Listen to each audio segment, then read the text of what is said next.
Good morning, ladies and gentlemen. Thank you for joining again for the second day. It's a great pleasure for me to chair this session on technological innovation. And we have 5 excellent speakers. The discussion will focus on generation technologies, will focus on smart grids and energy storage. We'll hear on wind and variable renewable grid services. We'll hear on the 21st century grid. We'll hear on smart grids. We'll hear on the role of energy storage. And we'll hear on about off-grid solutions. So it's the thread in these different presentations is that it's focused on technology and it's focused on that interaction between the generation and the grid technologies. We will start with Dr. Christoph Niemann, who is the Head of Technology Management and Programs at Siemens Wind Power and Renewables. He is responsible for early phase technology development programs, including storage and digitally enhanced products, services and business processes, and IPR, amongst others. And the topic of his presentation is on wind and VRE grid services. Before giving him the floor, let me say that the session will last for about 1.5 hours. We'll first go through the 5 presentations. In each of the speakers has a PowerPoint. Then we'll have a discussion here on the podium. So, Dr. Niemann, please, the floor is yours.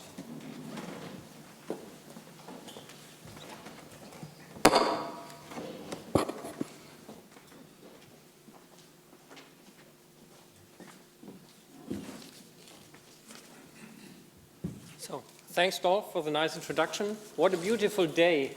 I thought this would be an easy statement to start this speech, but unfortunately, a beautiful day looks very different from everyone in this room. So today it's very sunny, so most likely Thomas will like this from Mobisol.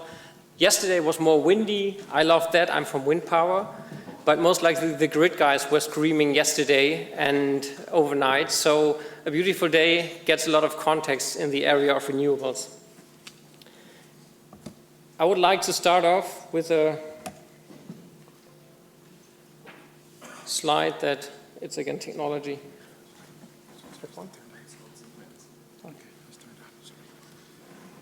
So now I'm compatible with that device.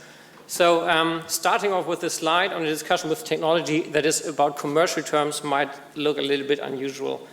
But what I'm showing here is the history of levelized cost of electricity development over the past 30 years. And we applied a learning curve on that. And we as an industry can say we achieved a 40% of cost reduction per decade since 1980, which we think is quite a strong achievement. But how will it look and move on in the future? If we project that learning rate, you see, of course, the learning is declining. I think we can do more than that, but this is simply a learning curve approach. But it means that within the next 15 years at max, we will be close to or below 50 euro per megawatt hour or 5 euro cents per kilowatt hour in most places globally. And you know what that means. You know the typical grid parity levels you see around the world. That means 10 to 15 years, and wind is subsidy-free. And if you compare that to a range of potential fossil fuel cost, coal and gas, you see the cutover point is around 2020. Then, and that's the point where it gets even more interesting, around 2030 we expect that we are cheaper with our total cost than fossil fuels on variables only. What does that mean? At that point of time, we don't need to justify that we're a variable emitting source anymore. We are cheaper than the fuel only. And that will open us a lot of markets where we currently can't access them with no subsidy scheme and so on. So this to me is definitely a game changer. And we can also use that to play a different role in the grid. So far, wind is about maximum utilization. We want to get the most energy production out of our turbines. At that point of time, we can start playing around with the turbines, providing dispatchable power, running up and down the ramping curves of the turbines at a cost that's still cheaper than a lot of other solutions. So these are the two major breaking points I'm looking forward to. Where does the cost saving that we achieved in the past 3 decades come from? In wind, quite honestly, it is only a matter of size. The hub heights have grown from around 15 to 20 meters in 80s to 110, 120, and in some areas we now go past 150 meters. And that has been accountable for 70% of the cost reduction. Why? Wind blows higher in higher hub heights. We extend our rotors over there, and that can be held accountable for most of the cost saving. But there are limitations to that, and we start seeing to face that. And I try to find a picture that illustrates that. I'm not sure if you have heard about the square cube law. If I extend my rotor blade on a wind turbine by a factor of 2, my swept area of the rotor grows by a factor of 4. But the size and weight of components grows by cube because they grow in all dimensions. And that's why a sparrow has no problems to fly, but an ostrich rather stays on the ground. So these are the challenges we're facing right now. And we're desperately looking and also progressing on that, but that's our main area of focus for innovation. Find ways to break the square cube law where we can find new materials, new technologies to make structures lighter, less material intensive. That's one of the key challenges for us.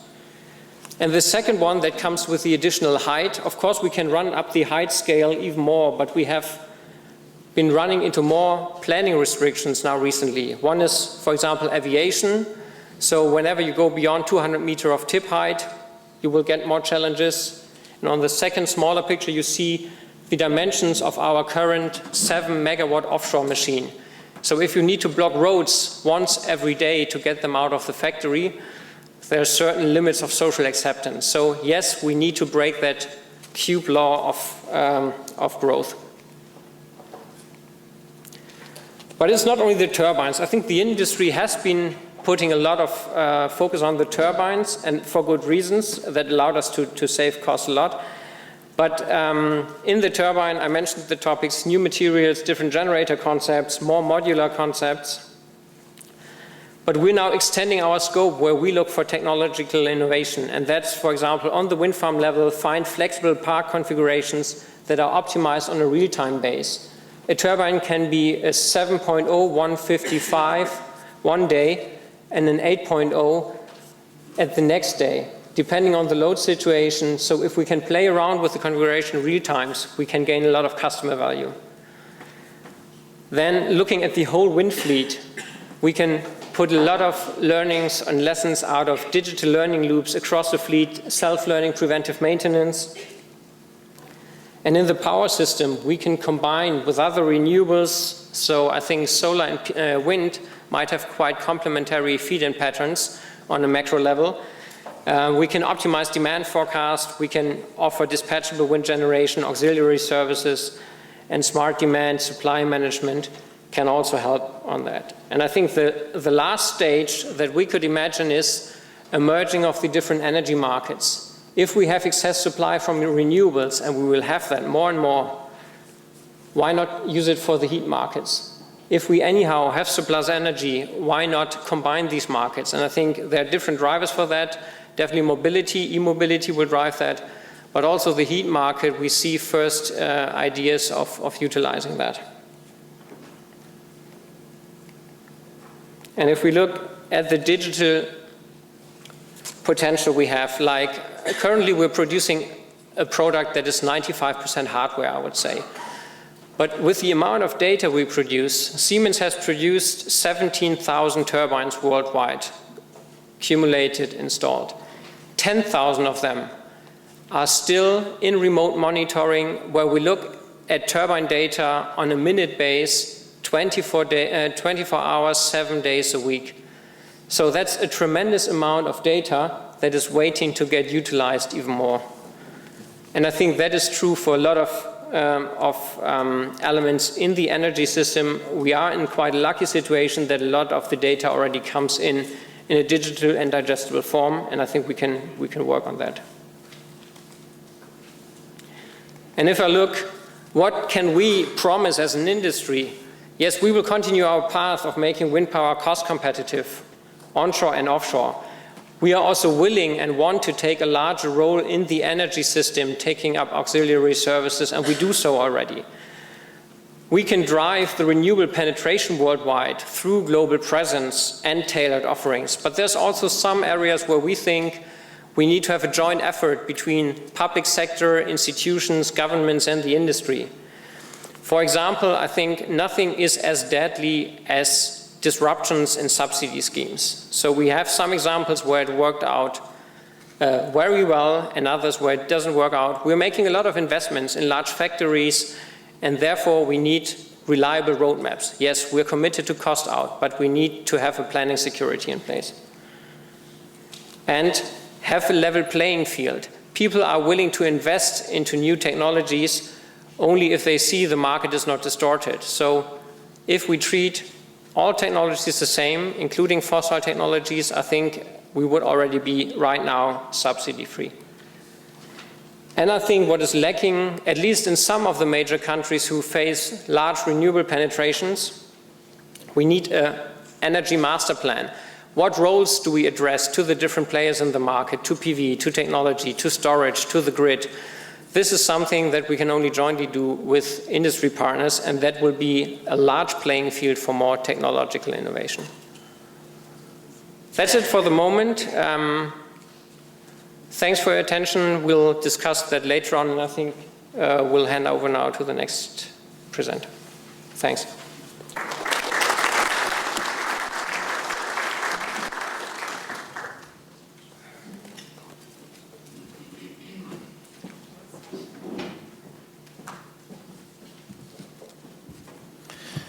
Thank you very much, Christoph. I think that was an excellent start for this session. So if I summarize, you heard that there's still a lot of development also in generation technologies. This was focused on wind, but you see similar potentials also in other areas. And that opens up new ways of applying these technologies and new ways of interaction between grid generation technologies and the grid. So the cost reduction opens up new opportunities. And that includes, for example, generation technologies also providing auxiliary services. We heard the importance of big data, and what that opens up in terms of new ways of operation. And we heard that industry can do a lot, but a lot also depends on the enabling policy frameworks. So I would like to move to the second presentation on the 21st century grid. We'll hear from Dr. Jianjiang Lei, who is the Director General for Europe for State Grid Corporation of China and is also the director of the new State Grid Smart Grid Research Center in Berlin. And Dr. Lei, please, the floor is yours.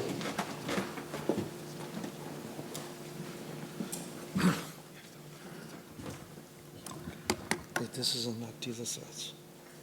This is not this slides.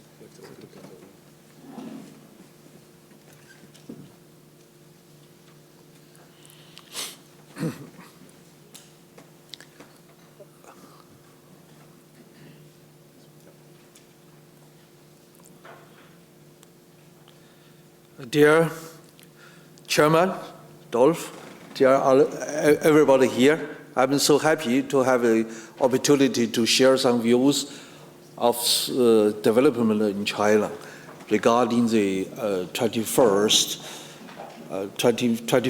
centuries of the new grids. That means global energy interconnections. So I will just give you some views about that. So this is a very short overview about the company which I'm working with. This is the State Grid of China. We are the largest utility in the world. Our core business is grids operation, including the distribution, transmission, and customer service. We are right now inside of the State Grid. We have 1.8 million of the staffs. We are serving 1.1 billion of the people in the world. So we are right now is on the 5th position of the 500 Fortune global enterprises. So this is a company. So I just want to give some views in China regarding the renewable energy development in the last years. So as you know, in China, it's quite different as in Europe. Our problem is the renewable energy resources far away from the to the load center. The load center is in China is the east part of China or south part of China, even central part of China. But the resources is far away. It's located in west part, north part, or the southwest part of China. Between the distance is at least 1,000 kilometers, even 4,000 kilometers. So if we want to use these resources, we are faced a huge problem. That means how can you transfer this renewable energy to the load center? This is a problem.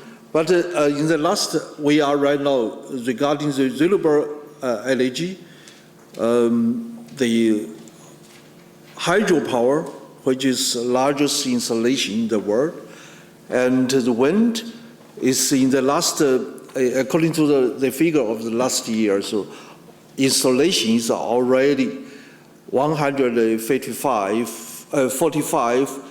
gigawatt installed in China, and PV is already 44, more or less 44 gigawatt in China.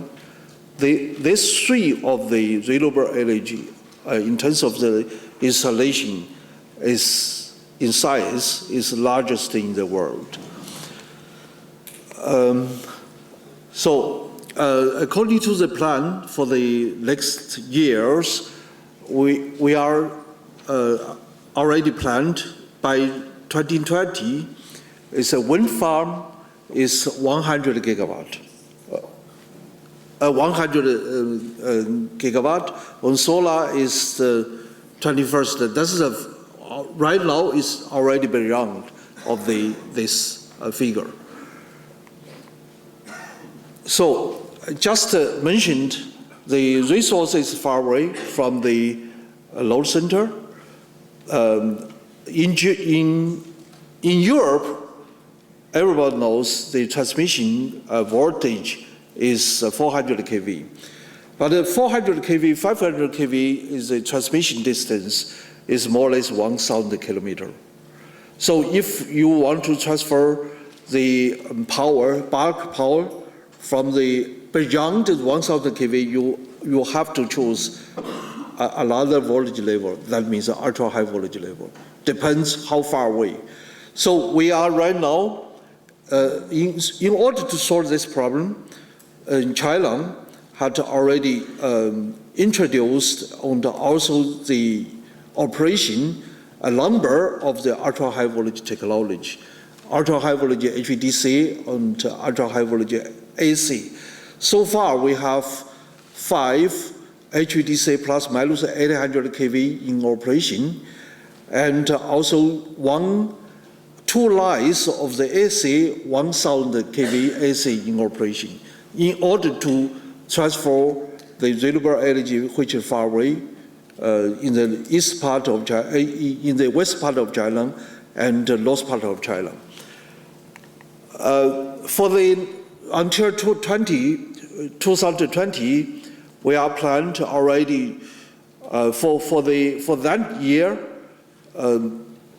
24 ultra-high voltage technology, ultra-high voltage HVDC plus ultra-high voltage AC system should be in operation. Most of them are 800 kV plus minus for HVDC. For AC is 1000 kV, but 2 of them from among these 24 HVDC ultra-high voltage system should be 1100 kV plus minus, which can transfer the power over the 4,000 kilometers. That could be a much benefit for the remote desert area in China, which everybody knows. There are huge wind power on solar.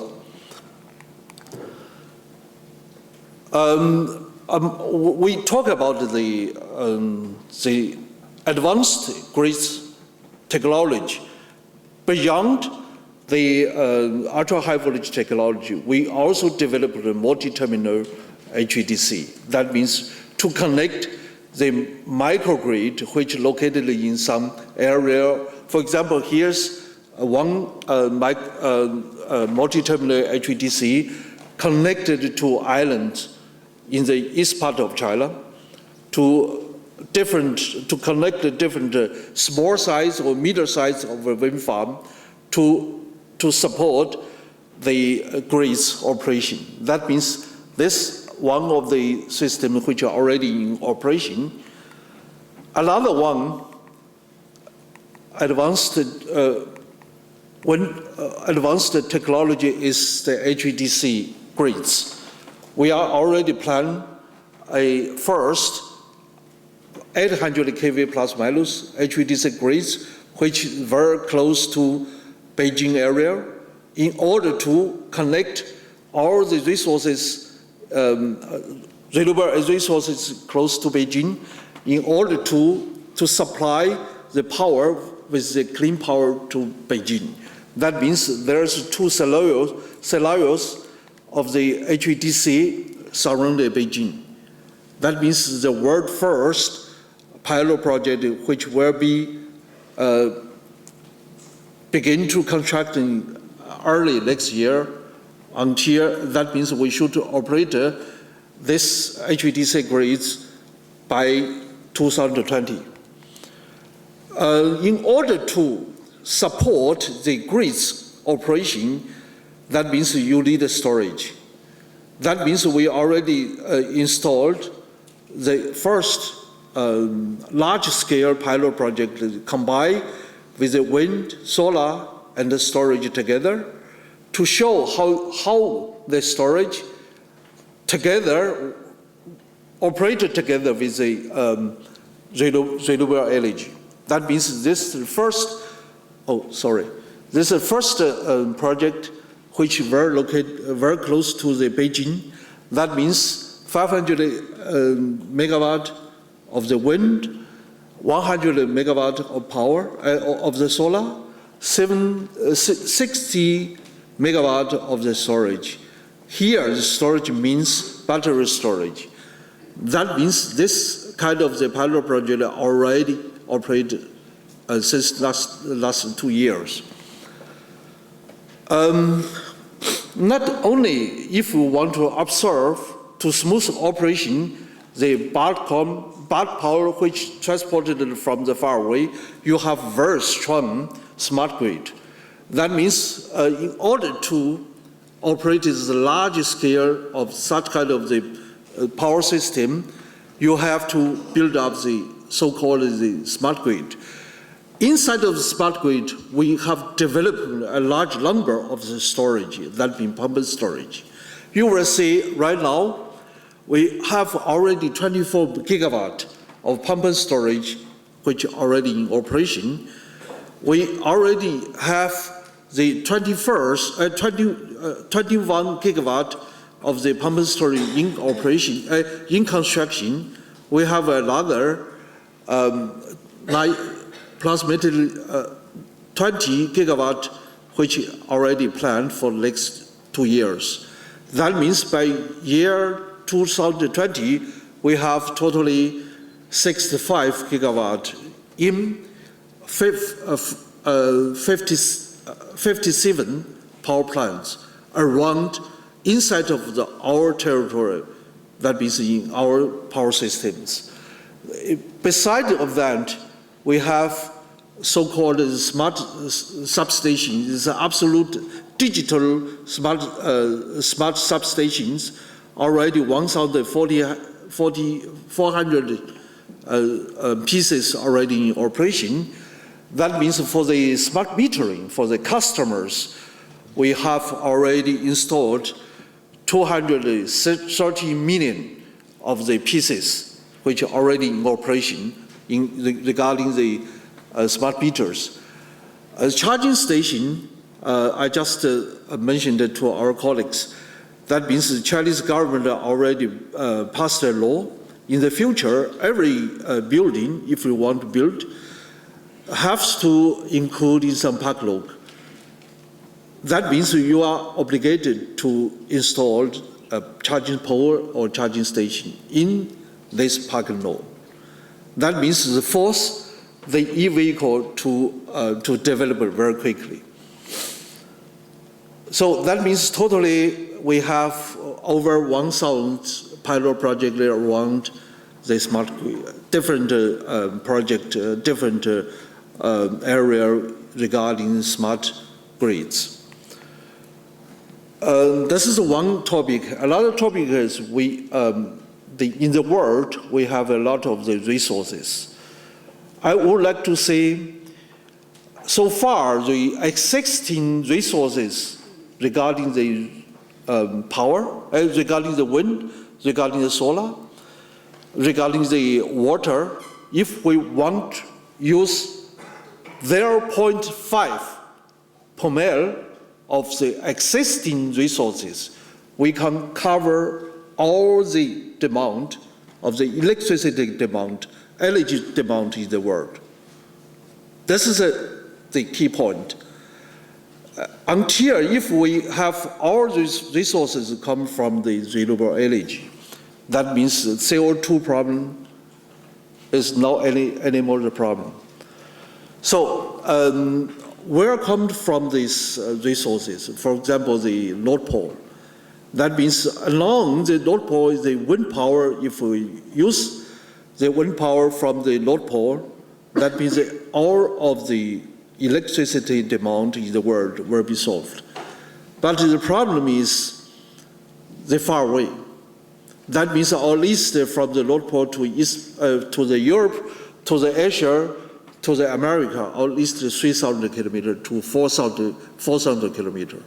But right now, technology is available. That means with 1,100 kV plus minus HVDC, we can transfer such kind of the power from the North Pole to each of the continent. This is one thing. Another thing is around the equator, that means a reach of the solar power. This is the two big resources which are available in the world. So we are so optimistic for the future application. I show you another figure, which is the dream for everybody. The link part, this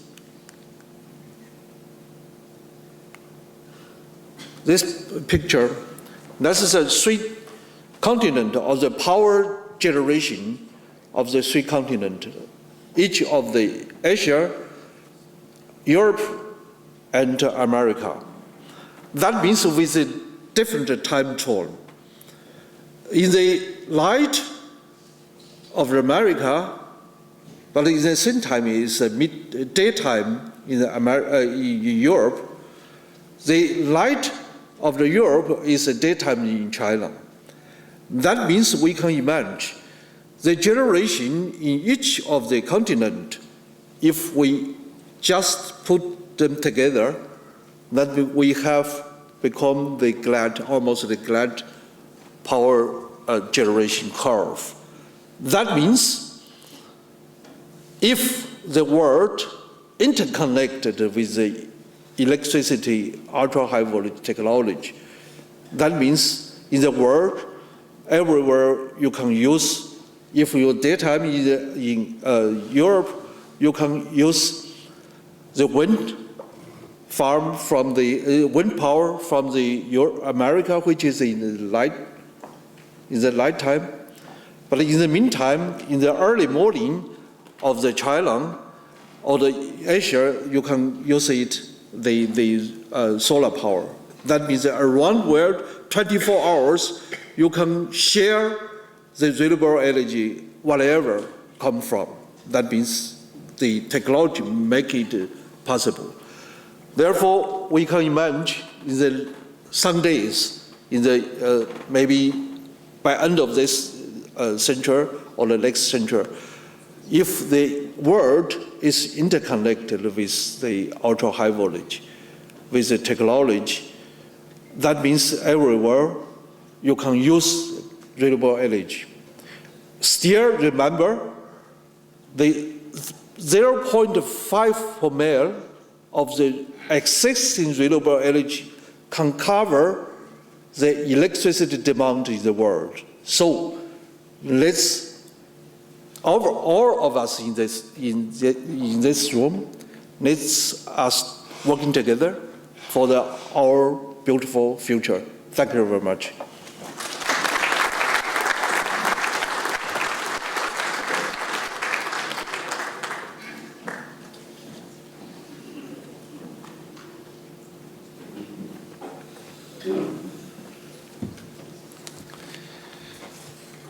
Everything is bigger in China. That's also the case for power systems.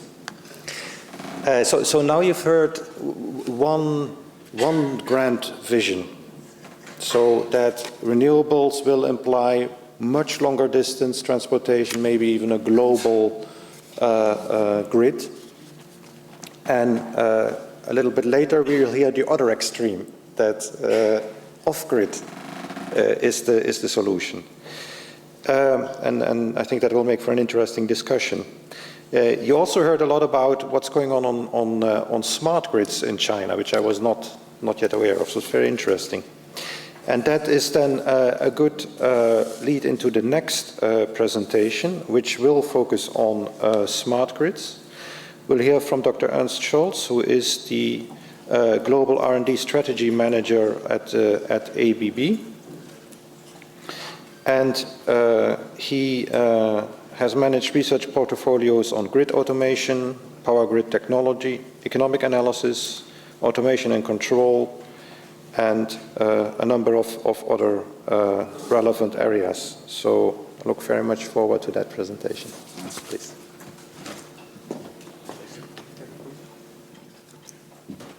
This one.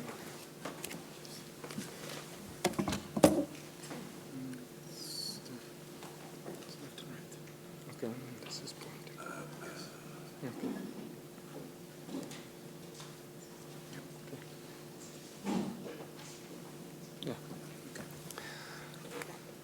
Well, thank you very much, Dolph.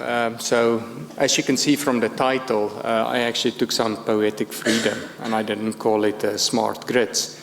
So today I'm going to talk about renewably fueled power systems, but still focus on grid innovations.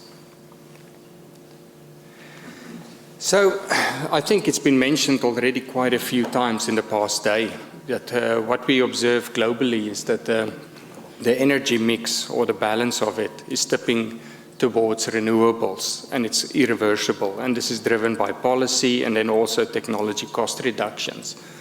So what we did in ABB is we scoured all of the plans out there, and for instance here you can see that we studied the Energiewende and China and India official plans, and then did some own internal analysis. And what we tried to see is, when you look at all of the renewable plants out there, what is it going to look like? Is it going to be centralized plants that are being installed? Are there going to be distributed energy resources being installed?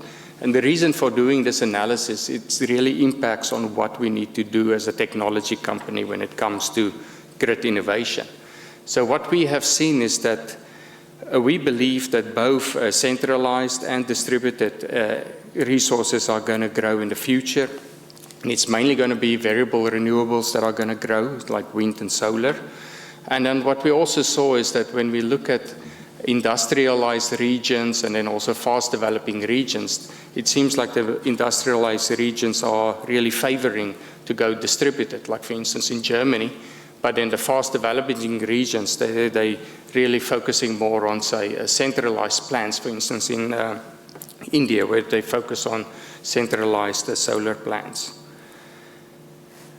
Now, looking through all of these documents describing the visions out there, it was a little bit alarming that there was not that much talk about some of the technical barriers that could limit the adoption of renewables. Yesterday's talk by Morita from saying how in Hawaii they're actually addressing some of these problems already. I mean, they were mentioning that they're operating at 70% of renewable penetration and they don't have strong connections to other grids. They've looked into things like, for instance, what to do with grid capacity, what to do with system inertia, short circuit power, etc. Now, if we look at, for instance, there's a lot of talk about Germany and Denmark having this large renewable penetration, but we also need to be aware that they're benefiting from really strong connections to their neighbors. And then if you look at, for instance, in Ireland, where they don't have strong connections to their neighbors, they need to actually curtail their wind when they reach 50%, because otherwise they get into some stability issues. Now, if we look about how do we break through these technical barriers to actually increase our range of safe operation, there are different technologies out there. And when we talk generally about renewables, we have a temporal mismatch, like when is the energy generated and when is it needed. We also have a distribution, a geographical mismatch, like where is the energy generated and where is it going to be needed. So what we try to do, and this is not an exhaustive picture of the technology options, we try to classify it on where you would apply it. For instance, here on the end user side, we know that if you have a solar panel on your roof, but you want to use that energy later in the night, you can use something like local storage to bridge that temporal mismatch. And then on the transmission side, we just heard from State Grid. You know, if you want to take all your renewables that are remotely far away and bring it to a load center, you need the interconnector, which could be a high voltage AC line or ultra high voltage DC. So in the next slide, what I wanted to do is dive in a little bit deeper into one of these technical issues that we have. And so what I'm talking about here is about power swing dynamics. So this ties back to grid stability. And this is a technical topic, and I was warned not to become too technical, so I'll try to do this explanation of the key points without going into the mathematics. But if you think of an interconnected power system, it essentially, you can think of it as a spring mass system, where you have masses tied to existing generators, like in the rotor, and then the springs is tied to the transmission network. You know, for instance, how much power is going across this transmission line and its impedances. Now, if we think about what is happening, say in the past we had a lot of large generators, and it's quite difficult to move this mass. So if you had an event that kind of triggered a frequency change, this large mass would actually help you to stay close to your nominal frequency of 50 or 60 hertz. But now as we go into the future, we're replacing these large mass generators with generation with little to no inertia. And on a sample Nordic system, what we see is as we increase the penetration of wind, that these frequency excursions actually grows. Now, why is this an issue? Is that, you know, once you deviate far away from your nominal frequency, this triggers other safeguards in the system, like for instance, generator protection. And this will make the prevailing system even then more prone to more oscillations and instability. Well, not to fret, though, at least we have some options in how we can control some of these power swing dynamics. And here I just show a few of them. For instance, you can use energy storage, things like HVDC, and then also phase shifting transformers. But obviously anything with some power electronics in it can act much faster than something with a mechanical device in it. So if you do have a situation like this where you have oscillations that are growing that could even go unstable, suffice it to say, because I don't want to get into how you would derive the control, but if you were to modulate the power going across this DC link, then you can actually control these oscillations and damp it out. So the main point from this slide is, like, beyond the power transfer benefits of HVDC, it's also a very effective actuator to damp power swings in a power grid. Now, diving a little bit deeper into some of the innovations around voltage source converter-based HVDC. I mean, the elements in this system is you have your converters, which relies on your power electronics like IGBTs. You have your transmission medium like cables, but this could also be overhead lines. And then you also have your control and protection system. So what we and others have done over the past few years is really to push the limit here, raising the voltage and increasing the power flow, bringing down the losses of this converter to close to where the HVDC Classic corridor is. And then in 2014, we introduced a 525 kV rated cable, which it's got a capacity of 2.6 gigawatt of power transfer. Now, one thing that is sometimes a little bit not mentioned too much is these control and protection platforms. It's been part of the offering for some time, but as you can see, with the increase in computational power, that these control platforms has also benefited quite a bit. So we can do like 100 floating point calculations per nanoseconds. And the reason why I highlight this is that having all of this additional computational power available, you can also start to think about what can you do more with these HVDC systems. Like, for instance, you can embed it in an HVAC system and then support it, like do voltage support, do inertia control, etc. So not to be too biased towards transmission innovations, I wanted to at least talk a little bit about what has been happening on the lower levels here in the distribution grid and then also close to the prosumer. And rightfully so, because smart grids has been a hot topic for 10 years and a lot of research has gone into it, trying to bring in more observability and controllability into these bottom layers. Now, the reason why I want to talk about why we want more observability in these layers is that if you think of this scenario where you have an end user with some of a self-supply, this top curve over here describes its traditional load profile. So that's what the guy normally consumes. But due to the self-supply, all of a sudden this effective load profile that the transmission system operators see looks much less. These kind of curves are already out there. Like, for instance, this is from California ISO. And this has been coined the duck curve.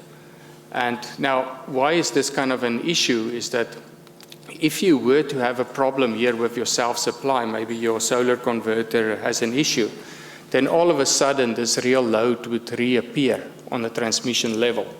And then the transmission grid operator might not have factored that into his daily plans. And this presents an operational challenge to them.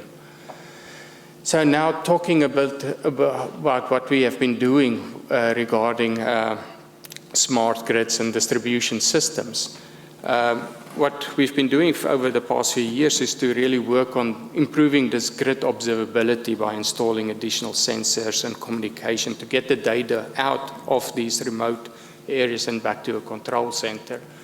But then also we coupled it with controllability that you have. Because nowadays, so a lot of these equipment like PV converters can be controlled remotely using something like a distribution management system. So what you can do is then you can go from this kind of uncontrolled situation where you have along this feeder just a voltage drop to a situation where you can actually control it. By controlling it and keeping this flat, you decrease the losses in this grid.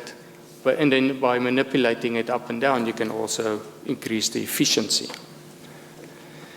Now, another recent development, which is, I think, great in terms of helping transmission system operators also getting a handle on what is the real situation, is aggregators. You know, so for instance, next Kraftwerke, that's handling almost 2 gigawatts of prosumers.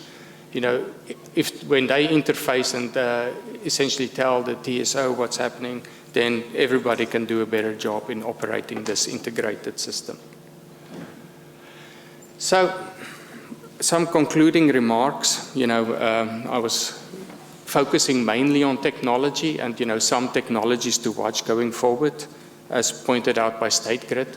So ultra high voltage, like above 1.1 megavolts for really long distances. Obviously, a holy grail is still a cost-effective energy storage, like battery energy storage. And then some of the secondary technologies like digital substations or the use of next generation ICT is going to also change these grids as we go forward. But another point that I wanted to make is that in order to really stimulate innovation, we also need a very conducive environment. And this environment is really set up by the policy and the regulations that's then translated into market rules, etc. So I think coming up with this kind of environment, you know, it should be an open dialogue. And then as my final point is, if you want to ask me what I believe a grid of the future would look like, and I do believe that grids are going to stay there, is that it's going to be a grid that's going to leverage more ICT, more communication, more IT, more power electronics, being able to act on what you assess, and then all control algorithms. And the reason why we would need this is because these systems are becoming much more dynamic and we need to manage it. Thank you.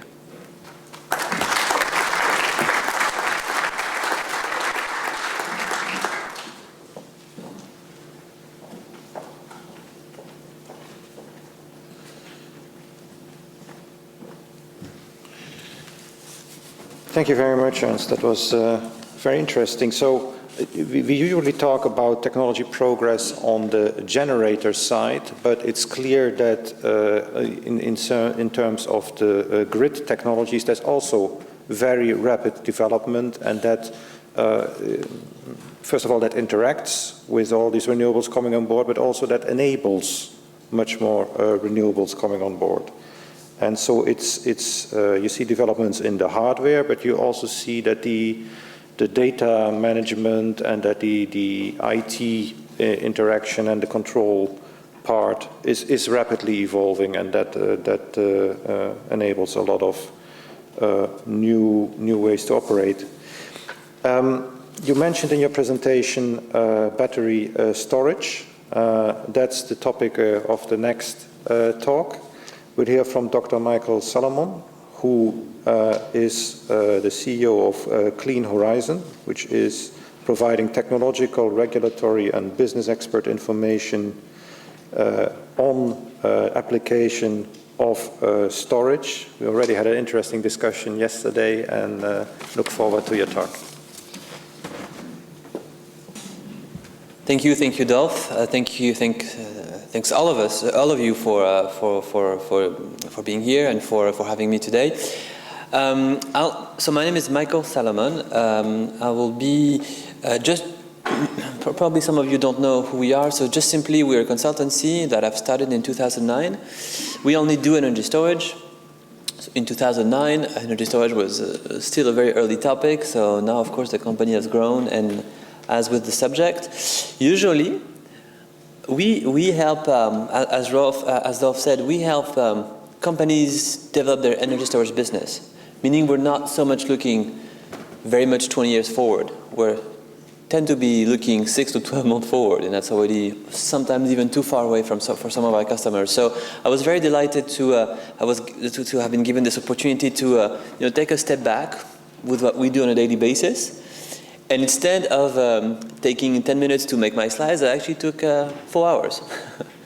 First time in many years, so I was very happy. So now if the slides are not good, then it means there's a problem with my quality here. So hopefully I can bring some topics to discuss. So the first thing is and I'll just take I'll make a limiting statement to what I'm going to say. Is we all have our limitations, and I have mine. We help companies develop their business, so we do business to business. We do B2B. Excuse me. We do B2B business. Meaning we don't really do B2C. So we understand investments. We understand how companies invest. We don't really understand how consumers spend. It's the same thing in the end. There's money coming out of your pocket, but when usually companies or rational, very few of us that are rational, make an investment and expect a return. But all of us here in the room are also consumers, and when we buy something, we just spend money. We don't really expect a return. We just enjoy the fact of purchasing. So I'm going to look at storage more through the investment rather than the spending angle. And so why would you invest in storage? You would invest in storage because in the end, what is storage? Think of a battery. It does not produce anything. It costs money. You have to maintain it. You have to replace it. It destroys energy. So, investing in storage, why would you? Well, you'll do it because it saves you money. Okay, you don't produce energy like with wind, as was said. You use it, you buy it because it saves you money. It saves money on the generation, on the grid, or even for the energy from the point of view of an electricity consumer. Most of the savings actually come one way or another from fuel savings. At the generation, it's clear. On the grid, well, a lot of the balancing that storage can do boils down in a way to fuel savings, not all of it, but some do. And when you save money on your electricity bill, it may be linked to the grid that you don't use so much, but it's also linked to the fact that you consume at better times. So it's, fuel savings is essential. And there's other values that we're going to discuss probably in a few minutes. So I just said that. So as far as fuel savings, I just want to give an order of magnitude and tell you that I'll be talking for a few minutes about locations where saving fuel doesn't make the most sense. And you want to save fuel in locations where the fuel cost is the highest, and the fuel costs are the highest when you have to rely on diesel or heavy fuel oil to produce your energy, not where you can rely on a very big gas plant or a nuclear plant. And those locations are sometimes called off-grid, sometimes called developing world, sometimes called islands. In a way, any locations that doesn't have such a very big grid and hence is relying on very expensive generation made of diesel. So as a very simple example, just to put orders of magnitude in our mind, to make 1 megawatt hour of electricity, depending on many things, and by being conservative, by being in the ballpark, I need 300 to 500 liters of diesel to make 1 megawatt hour. So if my diesel costs $0.75, which is some proxies, okay, and I'm talking about diesel heating oil delivered at the location. So that also includes what is sometimes called as referred to as a natural evaporation, meaning people stealing, because this thing has value, so this gets stolen. It means that just producing that kilowatt hour costs you, simple math, between 22 and 37 cents, just as far as operational expenditures. So if you can save diesel, if you can save those 22 to 37 cents per kilowatt hour, you have a good business model, obviously, because it's nice to save this amount of money. PV can start. If you have solar, you can save a bit. And if you have PV plus storage, you can save most of this diesel. So here, an investor can perhaps invest because here's the return on investment. He will save that much money. I can explain that to utility. I can explain that to a project developer. I can explain that to an investor. He or she may do the investment and see an actual deployment of storage. So the cheaper the solar and the cheaper the storage, the more what I just said works, assuming, and I'm not going to talk about it, you can finance. I'm just going to open a small parenthesis here. All those countries, all those end users, all those locations that rely on diesel, you know what they do? At the end of each month, they complain because they have a very expensive diesel bill to pay. But that's what they have to do. They only have operational expenditures.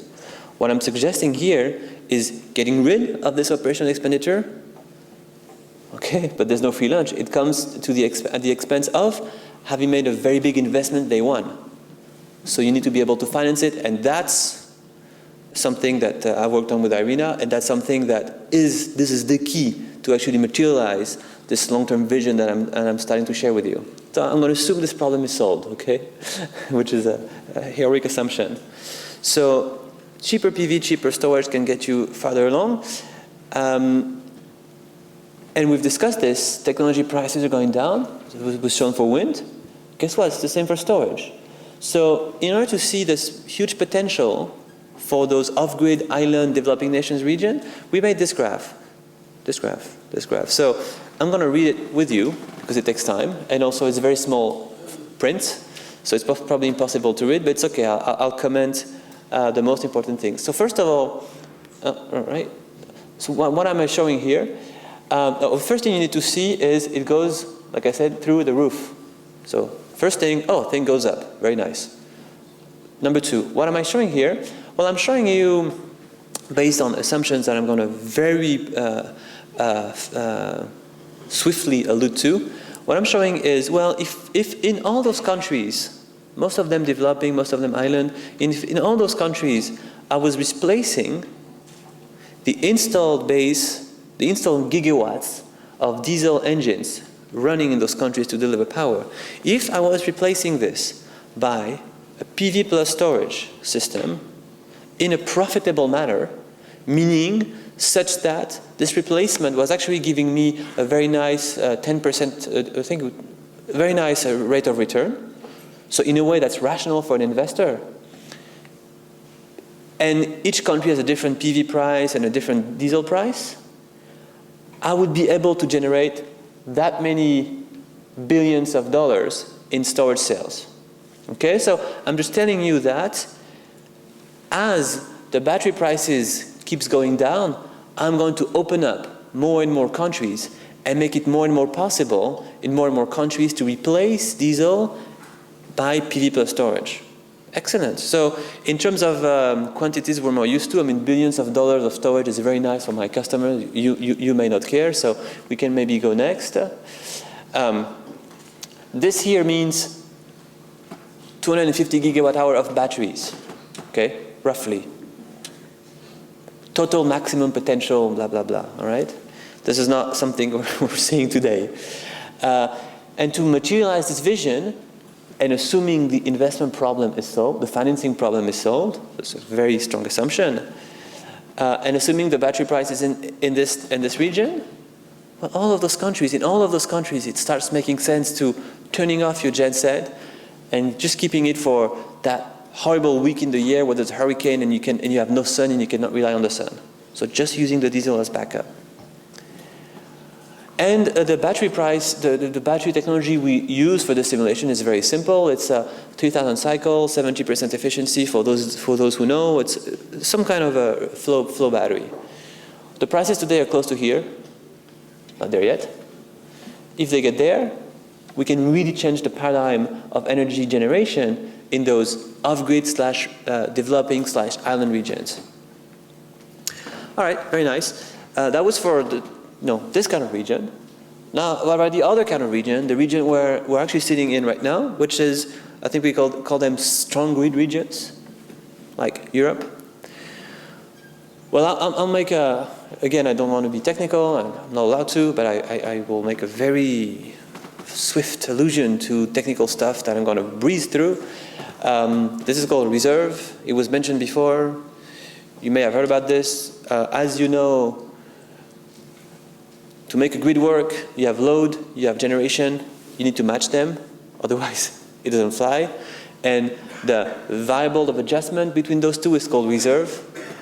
And the fastest one, and I can go in detail if there's questions later, is called primary. It's the capacity to, as soon as there's a small difference between power and generation, between generation and load, you'll see it will reflect almost automatically in the frequency that you see on the grid. And the primary reserve, what it does, it allows to stop the frequency from deviating from 50 hertz. And then there's a secondary that brings it back, etc. So primary reserve, indeed, again, the next slide is very small, don't read it. It's okay, you'll have it later on. It's mostly public information. In a country like Germany, where we're sitting today, there are, I think nowadays, about 50 megawatt of battery commissioned to do primary reserve, and there will probably be 150 megawatt. I said by the end of the year, okay, well, let's say in the next 12 months. I think I want to be too fast here, okay? So, okay, storage is coming here in this country, in those strong grid regions, but really, what is it doing? Even if we take into account 150 megawatt. In Germany, primary reserve is probably 700 megawatts, and we're talking about 25% of this primary reserve being filled by battery next year. What, maybe 50% in the future, 100%? Okay, fine, it's 100% of barely 1% of the total generation asset in a country like Germany, which is a country, as was discussed earlier, where renewables is very strong, etc., etc. So, in order to, and just to make a very simple math, just to go very fast here, to have, let's see, cost of energy with PV plus storage on those strong grid regions that can compete with the nuclear and the very big gas and coal plants is probably not possible in the next 20 to 30 years. I don't see how it could make even economic sense. So in our kind of region, really, storage is probably going to be used, very useful, very nice niches, very exciting businesses, but really, I would say more closer to optimizing the system as it is, instead of really changing the paradigm, as we just explained in what I call off-grid regions. So just to conclude and to maybe open up for discussions, and sorry for those that were in the session that I was intervening yesterday, because I'm going to say slightly the same thing, so now is the time to check your emails. In the way the system is done today, there's no economic rationale for storage to change the paradigm of power generation, transmission, and usage, unless we recognize and unless we believe, but that's a belief, it's not economic, we believe that there's an intrinsic value to storage that we should monetize. And that value of storage is actually a derivative of a value of renewables, and that value is the fact that those can be distributed. Renewables can be distributed. They can also be autonomous, meaning you don't need anything but the sun and the wind to make them work. And with storage, you can firm them. So you can have the renewables pretty much when you want. So those three things makes that a grid that is dependent on distributed renewables with storage can be resilient. Is that a value? Today, this doesn't really have a value. But if we look 20, 30, 40 years in the future, will this have a value? Well, I just want to open up one last thing, and then I'll conclude. There's a big German corporation called DHL, as you probably have known, the German FedEx. This company made, and I encourage you to go online and download this. There's a document you can download, there's a video you can watch if you don't have the time. It's a scenario they made in 2012 called Logistics 2050. What they did is they say, okay, we are a very powerful company, we need to have a vision for the world. Let's make 5 future scenarios for 2050 that will impact our business of logistics. And we know the future will be some combination of those 5 scenarios, and then we'll use this to guide our strategy. And they made all those scenarios public. One of their senoarios, which I fully enjoy, is called Global Resilience Local Adaptation, and they describe a possible evolution of this world where we've done bad things to the climate. The climate is going a bit berserk. There's extreme weather events everywhere that we cannot really predict. There's also maybe some cybersecurity issues, some terrorism issues. So in this world that they describe, resiliency has a value. If we believe in this world, and I'm not saying we should, I'm just saying it's a possibility, then the only way to bring redundancy and resiliency to the electricity sector is by having this combination of renewables and storage in our strong grid world. And in this case, the existing big grids, the super grids, the global super grid that we were just shown a few minutes ago, will be a backup to the backup. Okay? And in this case, yes, storage will make sense, could change the paradigm in our regions, but only if this resiliency gets a value decided by regulators, or if regulators make this resiliency an obligation. So just to conclude and to open up the floor to the next speaker, if we look 20, 30 years in the future, to me, there's very little doubt that storage will change the way energy is produced in off-grid regions for off-grid customers. For strong grid regions, to me, with the exclusion of consumers that I've left out of my thinking on purpose, I believe storage has a role to play in optimizing the system as it is, and we're seeing this already in the US and Germany, there's no doubt about it. But in order for it to change the paradigm, there needs to be some stronger push, and the only thing that storage can do is provide resiliency. If resiliency becomes a value, then storage will change the paradigm. If resiliency is not a choice for the future, then storage will remain in our strong grid regions, some system that optimizes the grid as it is. Thank you. If you have any question, here's my name and contact. Thank you.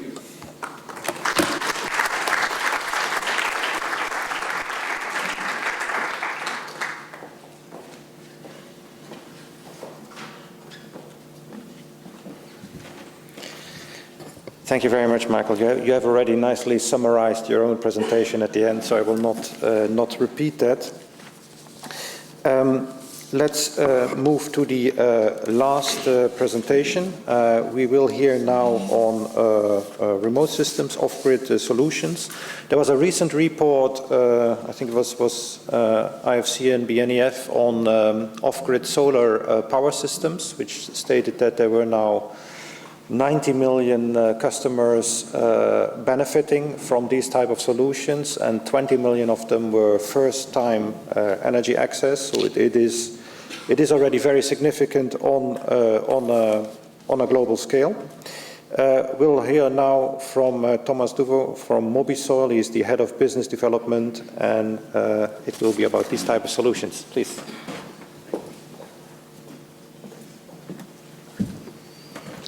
Thank you, Tol, for having me as a wild card, I guess. I'm going to take you to where Mobisoil works, which is countries like Tanzania, Rwanda, and Kenya. And the reality of 90% of households who live in rural parts of these three countries is they have never seen a grid, and they've never seen and experienced a kilowatt hour. So something which for us is completely logical and normal, switch on the grid, is something that doesn't exist. This is a picture which is taken 5 kilometers away from the third biggest town in Tanzania, called Arusha. People building houses here spend between $3,000 and $5,000 to build a house. And then they have the problem that there's no grid. You can put $1 million on the table, you will not get electricity. So people use kerosene lights. And if they can get a little generator, both of which options are not good news. You don't want to be lighting your house with kerosene because of many reasons. It's dangerous, it's not clean, and you don't want to be using a generator because it's just noisy, polluting, and it's expensive. So we believe that the future of electrification, specifically in rural parts of, and it applies, I think, to every country in sub-Saharan Africa, or in very grid-poor regions such as Nigeria, for example, the future may lie in off-grid electrification. I'm not saying off-grid will do everything. There's very rational place for on-grid to be played in Tanzania, where you have a high load of industrial concentrations and so on. But for 90% of the households, off-grid solutions will make a lot of sense. Picture you probably know is, and for those who have flown over Africa, this continent at night, this is, you don't see much light, and that's the reality of 90% of people don't having electricity.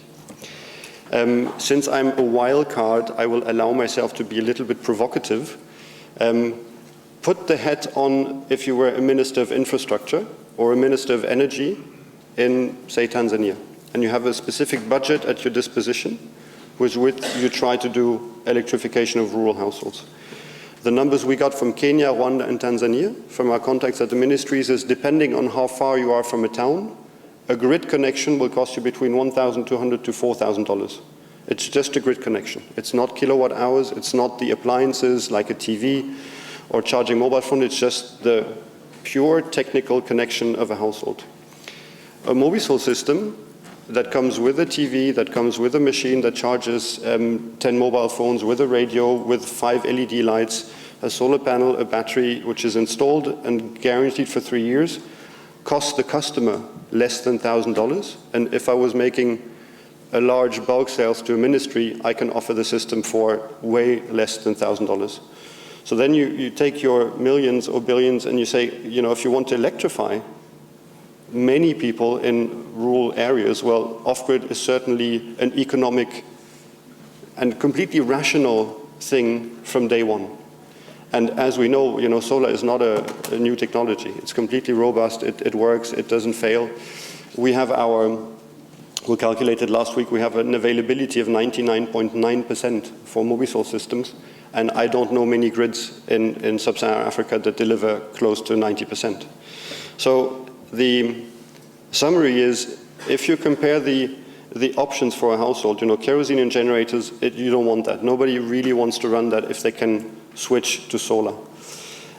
Mini grids, there's been a lot of talks over the last 5 years regarding mini grids. A lot of money poured in from donors because on paper it's this wonderful connection between the grid and off-grid things. When you try to do mini grids in reality, it seems to be more difficult. And I know a lot of people who do mini grids in East Africa, and none of them are making money. If you don't make money, my belief is you're never going to scale, so you're never going to solve a problem. Mobisol is doing things like look like toys, but it's not. It's real infrastructure. It's just a different type of infrastructure. And think of, this is where I want to take you, of the leapfrogs that we've already seen in many countries in Africa. Nobody has a fixed line phone anymore. Why? Because mobile phone makes so much more sense economically.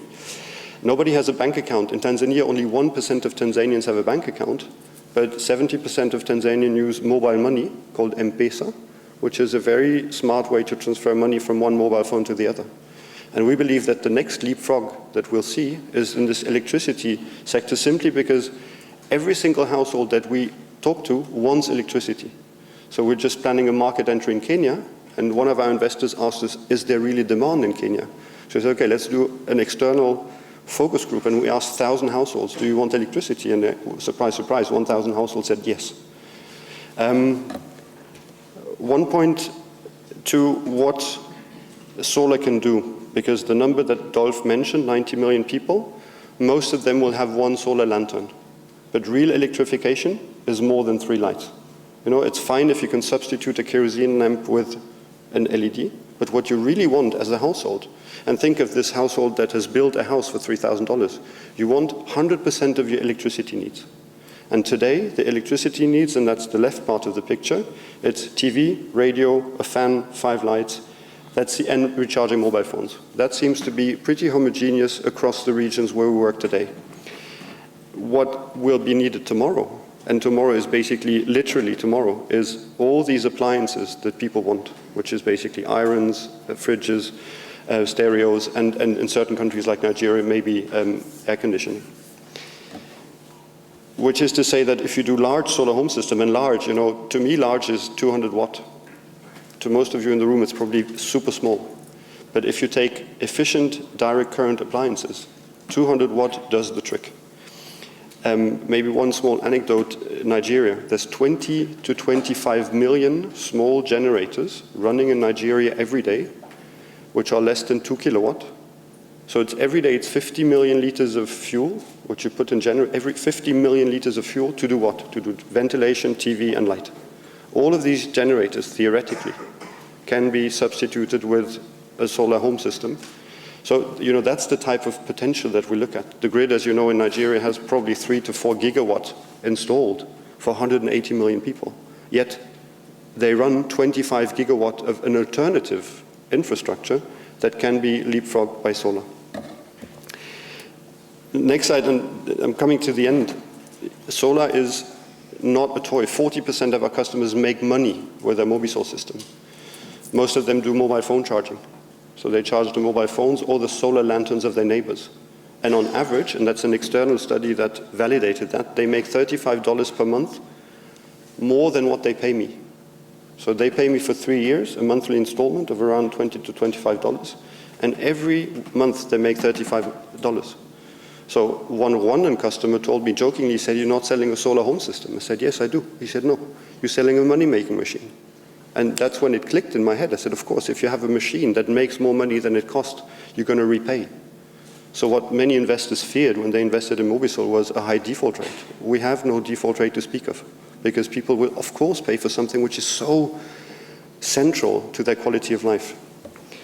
And one of my favorite pictures is in June 2014, when there was the last, I think, World Cup or whatever football thing, we had German engineers who were starting to install the first systems in Rwanda. They wanted to watch football, so they had installed a projector on the Mobisol system.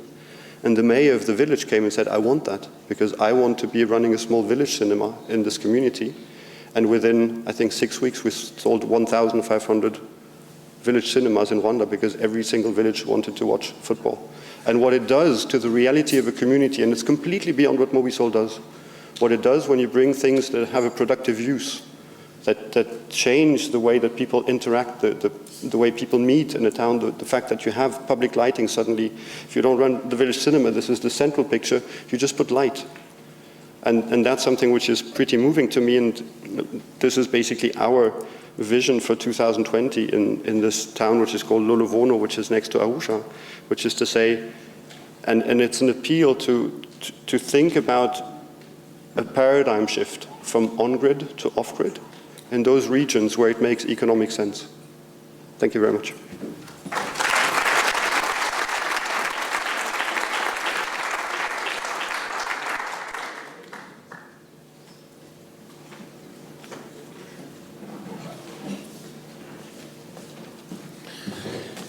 Thank you very much. That was very inspiring indeed. May I ask all the presenters to join me here on the podium. It is 10:30, but we started late, so I want to open up the floor for questions of the audience for maybe another 10 minutes or so.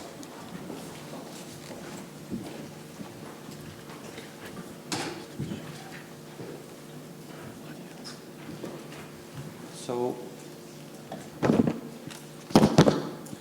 the floor is open. Are there any comments, any questions, any additional thoughts? If not, then let me start with a question on smart meters. A number of you mentioned smart meters being installed, but I'm not always clear on what exactly is the functionality of these smart meters, and is there already a standard for what the capacity of the technical capacity of a smart meter would be? Dr. Lei, you talked about more than 200 of such systems in China. What exactly can they do?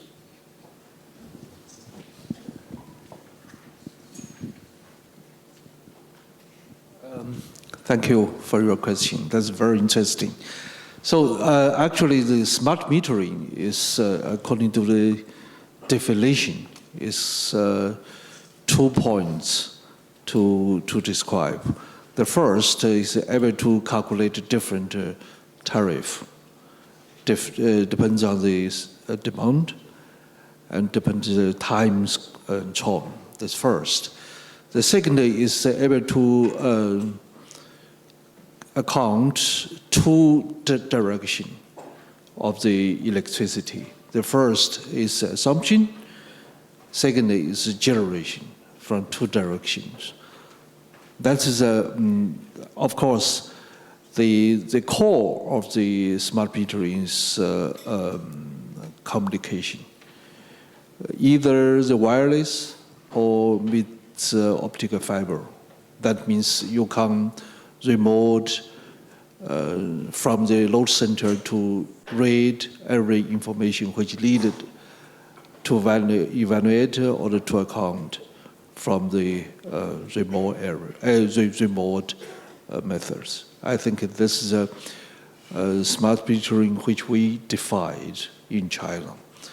So in the large city, the more important issue is cost. Who pay for that? In China, is the utility have to pay for the. That means every customer is cost-free to replace the old meter with the smart metering in that way. Thank you. Ernst, you also mentioned smart meters. What is the ABB view on that technology? So we're not actually in the metering business, but we do sell sub-meters. But when we talk about smart meters and how you can use it, it does help with providing more observability into the grid. For instance, a few years ago, we were trying to see how can we leverage the data coming from that to help with, for instance, outage detection, or whether a customer has lost power for restoration purposes. Then also what we see, especially in the startup community, is where people are using metering standards or actually data from smart meters to try to disaggregate what the load is actually behind the meter. So for instance, there's a startup company called Beachly, where they were using data coming in from the Google Power Meter, and then trying to understand, what is being switched on. Is it your stove, or is it your fridge, or is it your water pump, etc. So I think you can leverage that data, but it also depends on how fast you sample it, and that dictates what you can detect. And is Siemens in smart meters? I think we definitely consider smart meter a very relevant technology, and I think what is surprising me so far is that it has been a quite tangible subject to be covered in press and in other areas. Technology advance, I think that's still to come yet, common standards, and that's something you need to work on, because otherwise we will be missing the smart demand and load monitoring out.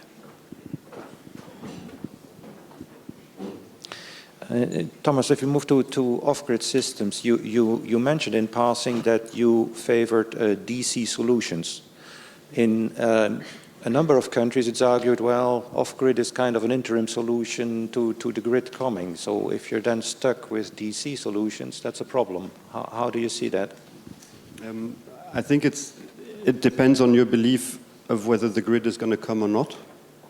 And the only country that I know that strategically and very rationally has planned its electrification of rural population is Rwanda. They have a completely transparent strategy which says this area of the country will see the grid, this area will not see the grid. So that's where you have, you avoid that problem. And most of our customers, if you ask them, they say, I've been promised the grid for the last 15 to 20 years. Very often before the election, there's a lot of, the grid is going to come soon. But the reality of people is they're tired of waiting for the grid. So since we bring the appliances with the solar home system, and I bring a TV which is 32-inch, which is warranted for 3 years. We offer a system without TV, but 99.7% of our customers take the DC appliances, simply because it's, it's German quality, it's quality assurance, it's a maintenance system. So I understand it's a theoretical question, but because my customers take the decision to say, I'm going to go for something which is a substitute to the grid. So what happened in one village, which is next to the one I showed, they put the grid in finally. We had 660 customers. Not a single one gave the Mobisol system back, because they say it works better than the grid, it's cheaper, and it has nice appliances. So that's why we're looking for a lot of contact to ministries to avoid the kind of clash, because we're not going to do 100% of rural electrification, and we want to work with the people planning the grid. I want to work with the large utilities in Africa who are sitting on a lot of assets and who have a game to play to avoid these kind of problems. Question? Over here. Hi. For Christoph on wind power prices, you said when wind becomes the cheapest, it can change its role, be dispatchable. How close do you think we are to that, or in fact, are we there now? And I'd also like to hear from Dr. Lei about the situation of wind power prices in China, where pricing of wind is at compared to coal or hydro.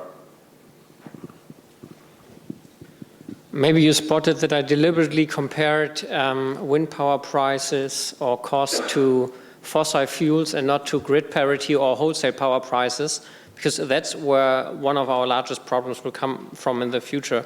As renewables are depressing the wholesale power price level, we will have a little bit of a winner's curse if we go for larger renewable penetrations. And that's also why we would be advocating to say, okay, we need a different market mechanism to cover for that, and opening up the market to let's say secondary uses like heat markets also could dampen this effect that we're a victim of our own success in these areas. If that answers the questions, I didn't get the second part completely.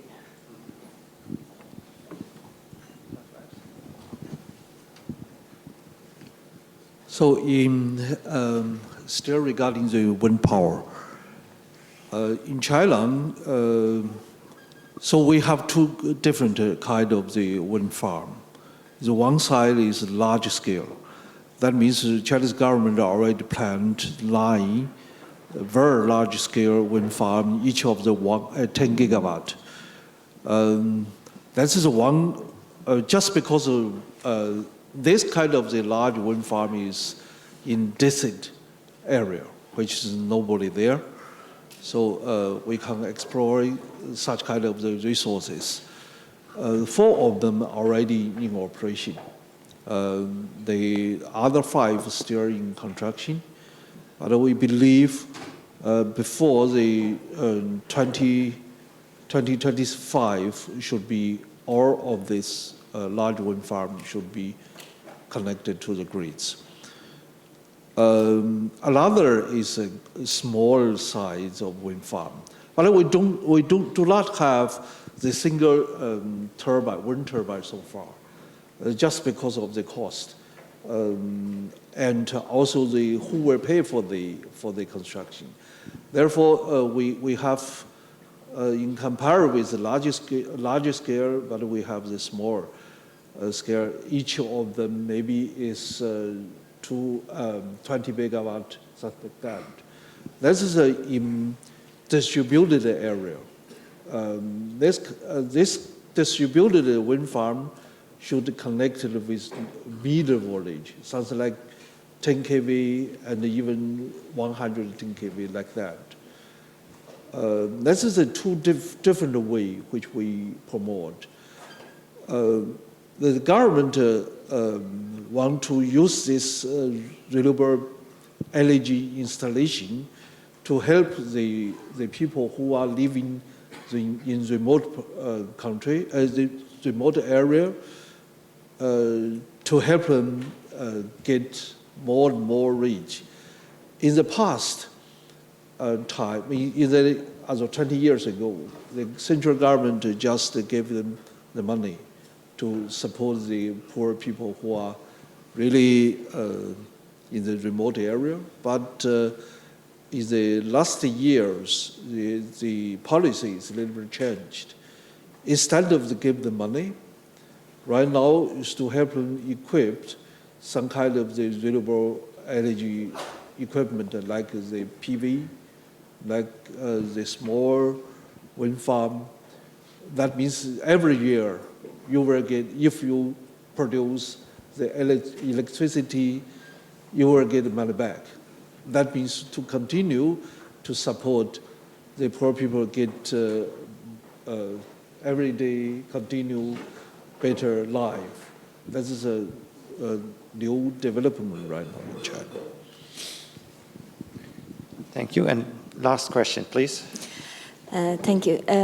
So Mr. Lei and Mr. Deveau have presented 2 very different pictures or visions of the world. Superficially, one may think that these are completely in opposition. The reality, I believe these are strongly complementary. And my question, Dolph, is to you. What is the role of IRENA in creating bridges between these two visions of the world that actually have to be developed in parallel? Because there are a lot of remote areas that cannot wait for the grid, and at a certain point, they will decide to be on-grid or off-grid, doesn't really matter. The question is, how do we give electricity now to the people, and how do we decarbonize now? So, thank you.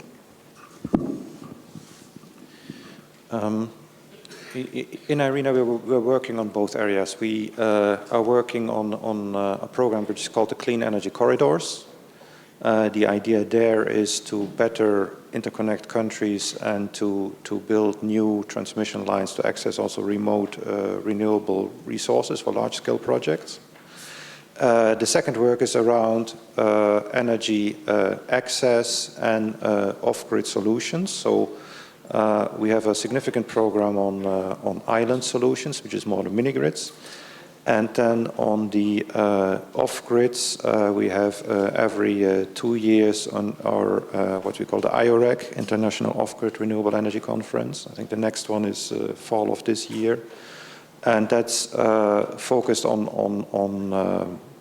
of course, on technology aspects as well, but mainly also on how do you build a sustainable business model for rolling out these all these emerging new solutions. So indeed, we also see it as strongly complementary solutions, and all of them will be needed. This concludes this session. I would like to thank very much the speakers. I thank the audience for the questions, and can I have a round of applause?